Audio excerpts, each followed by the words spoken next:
there's a lot of fear around vocation and provision.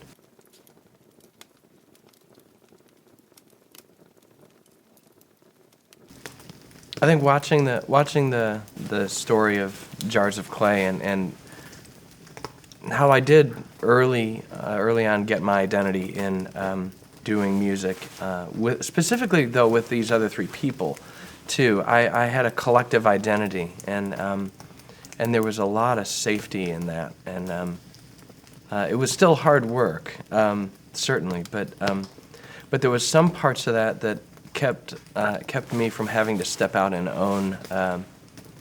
own some of my own decisions. After 20 years of doing music, we had to reckon with the fact that to continue to be creative and to continue to write music and be Jars of Clay would mean that we wouldn't be able to do it full time. Okay, you are over on this side. I held 2 jobs in the fast food industry in high school. Went to 1 year of college, and then, worked a little bit of retail for a summer, and then was fully invested in recording, touring, gigging. Thank you, Mr. Nate. So I've only known one job, and it's a job facilitated within the arts. So tenuous at best, all the time.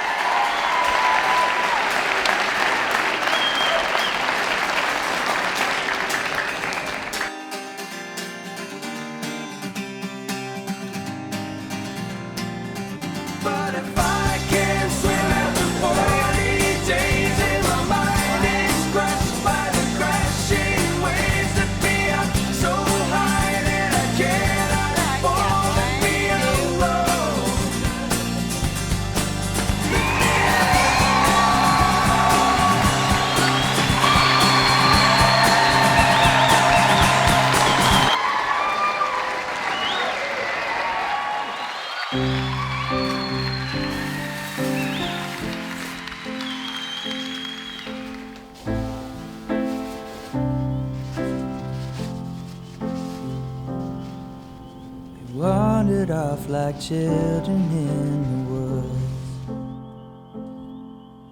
We let the searchers come and never find us. We tried to make a life among the trees, while your dreams collected planes and cars and cities. You slipped away from me while I was sleeping,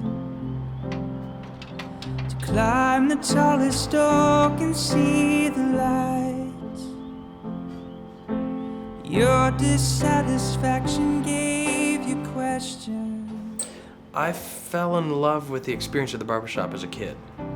The journey to school, once I decided that's what I wanted to do, was about 1.5 years, 2 years. I really tried to absorb as much as I could of what other people were doing and their excellent work. And I think there's something to the craft itself that I wanted to be excellent at that too. I had a lot of dear friends who endured a lot of long haircuts. So I'm grateful, because even that transition of learning this new craft had to involve people, had to involve other friends. So I was the last to let him cut my hair, so I will say that. So What did it take for you to let him? be really needing a haircut bad. There are no streets to walk on, no maps you can rely on. Faith and guts to guide you, wander till you find you. Only raw desire, no match to give you fire. You'll have to trust your heart. This is part of what it means to be human, is that you kind of want what we do in this life to matter, both to you and to the world at some level. You want to extract some sort of meaning out of it. And part of that journey is leaning in with your identity to those things and then having those things try to pull your identity. It's where you're supposed to be.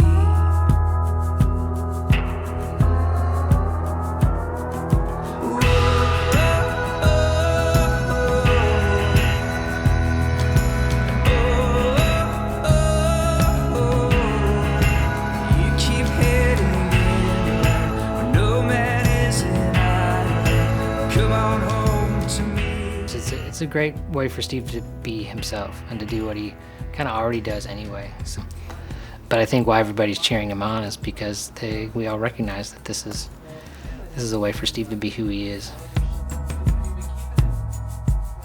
There's the human interaction, there's the story interaction, there's the community piece to it. There's an art aspect to it too. There's technique involved. There's reading the map of the human head